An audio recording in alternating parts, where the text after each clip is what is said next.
I've restrained from speaking about the death of Albert Ojwang since Sunday. And I've been waiting for the pathologist to come and give up the report as to what is the cause of his death. And now that the report has come out, when we tie up together with other injuries that are well spread in the body, including the upper limbs and the trunk, then this is unlikely to be self-inflicted injury.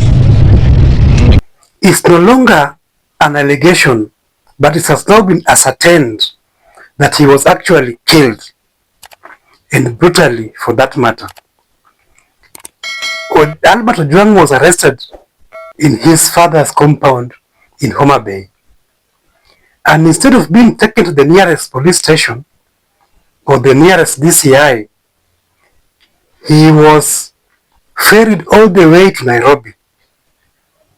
And this is a sign that it was being done out of a powerful order from a powerful person.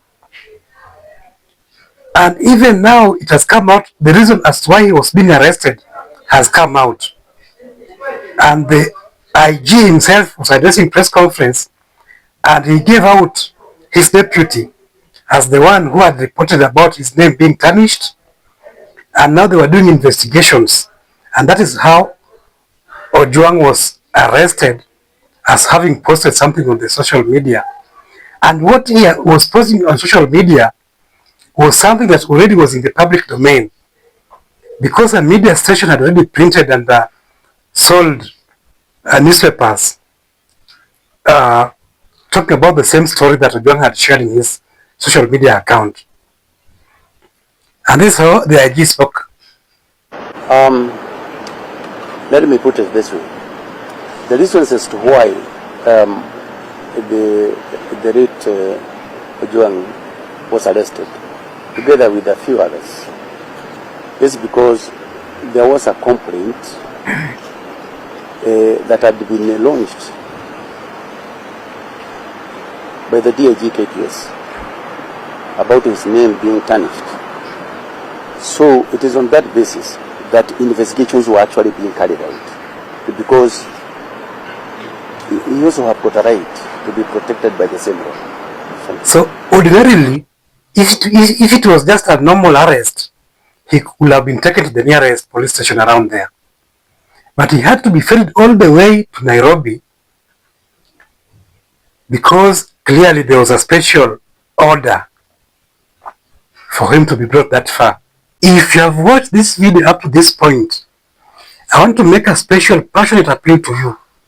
Please kindly subscribe to this channel, so that by the time this video reaches 1,000 views, it also should have reached 1,000 subscribers.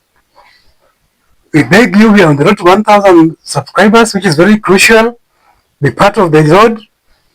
Thank you so much. God bless you. And it's now coming out that he reached Nairobi after a period of over 30 hours.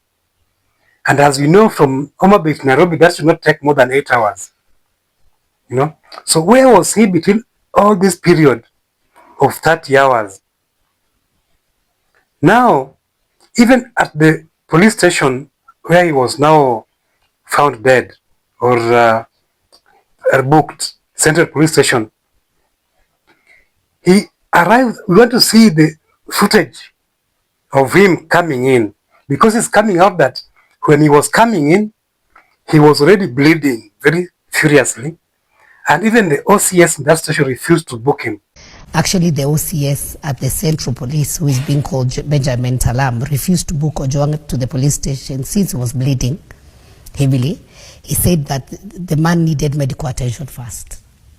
So if an OCS saw, then this young man needed medical attention first. We are still having a few human police officers who are there. Then who are these rogue officers who then forced this man into the cell? Because it clearly says that the OCS refused to book him at the OB because he saw he needed to be taken care of first. So who bet Ojwang? So by the time we are getting to the level of that he was not to be taken in at the station because he was bleeding, then are we having then rogue police officers who, because maybe your boss have sent you, then you go and mishandle a person, and then you want to come and dump somebody? Then do we need even to retrain or even to relook at the people we have in the police force? I don't think there are that many. Because I was even speaking to one of these police officers who is very experienced, and he told me that you can never book somebody who is sick or who is bleeding, who has been beaten to the police station. You have to first of all take them to the hospital. Or any other person who is being brought to the police station, you always have to inquire with them if they have been beaten and if they are okay before you book them. And especially when they are being brought in by policemen from a different police station or from a different unit, you have to first of all inquire with them if they are in good form. But in this case, we are learning that Ojwang was already bleeding, having been beaten, and was only being brought to this station to come and die here. You know? So, with this information, it is very clear that somebody superior was pulling the strings and was ordering things around. So, this is a very heinous act that should not be taken easily at all. I was watching the Senate this evening, yesterday evening, and the senators, the way they are talking, they're just condoning the family. After condoning the family, they are just condemning what has happened, as if they have nothing that they can do. Surely, what is this that is happening in this country? It's very sad. The other day, Kenyans were all over the place criticizing Tanzania on how they handled Kenyan activists. So, if this is what is happening in Kenya, what moral authority do we have as Kenyans to lecture Tanzanians? You know? And even in Tanzania, they went to parliament and said that there's something to learn from Kenya. And now look at the things that are happening in Kenya. Somebody being arrested and dying in the hands of the police.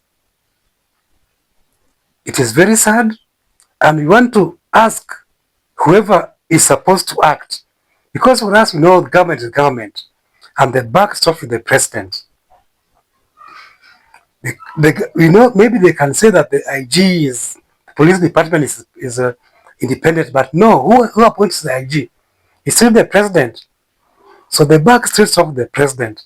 And we want to ask the president to take action and ensure that justice is delivered in this matter. We cannot accept a case where we are moving ahead a few steps and turning back many steps behind. The other day, the president, during the breakfast meeting, the breakfast prayer the other day, the president was apologizing to the Gen Zs and to the young people of this country after all the abductions and the June 25th killing of Gen Zs. You know? So after that apology, and now again somebody is being abducted and being killed in the hands of the police. We want to see the president taking action. The other day we saw president in Homa Bay covering mileage and winning support of the people around that area during the Madaraka Day celebrations and everything, whatever he's been doing development. And now again, he is taking many steps behind by this thing happening, because everybody believes that the back is off the president. So the person who is being taken aback is the president.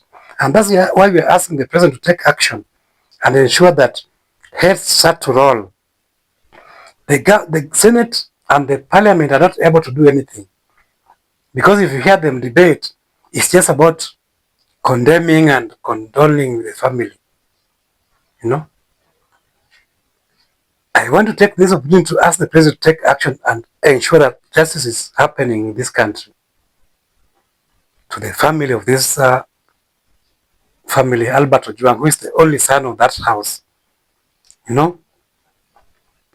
And I've tried to look at what the accused person had posted. It looks like his accounts have been deleted, you know. It's only being rumored in the social media that he had talked about the case that was already printed by the Standard. Where are the accounts of this person? Because if he's being accused of having posted something online, we are supposed to be shown that post so that we can see if indeed it's tarnishing the name of the DIG, you know. And defamation, I don't think it's not a criminal offense, so that somebody can be killed like that, you know. So having said that, we kindly want to ask the government to take proper action on this matter. And this will be the last of such incidents that we are seeing in our country. You know, there must be rights of an arrested person. In many cases, you see people being arrested and taken to court. And when the court process begins, the police start asking for 30 days, 2 weeks to gather information for the case to continue. Even as we speak now, the police who are involved in this matter be arrested, taken to court, and even if there are more investigations being done, those investigations should be done when these guys are already inside the cells. It cannot be applied that when it's an ordinary Kenyan arrested, the investigations are done when they are in custody. And when these other police officers are being now involved, their investigations being done when they're outside. I heard that the IG had interdicted the officers who are involved in this matter. But what is the meaning of interdicted? You know, it's just maybe they're just being sent on some leave, you know, compulsory leave, and investigations are happening. We want to see justice being happening. That's what I have to say for now. If you are new in this channel, kindly subscribe, as we are going to continue producing more videos like this. Thank you. God bless you. God bless Kenya.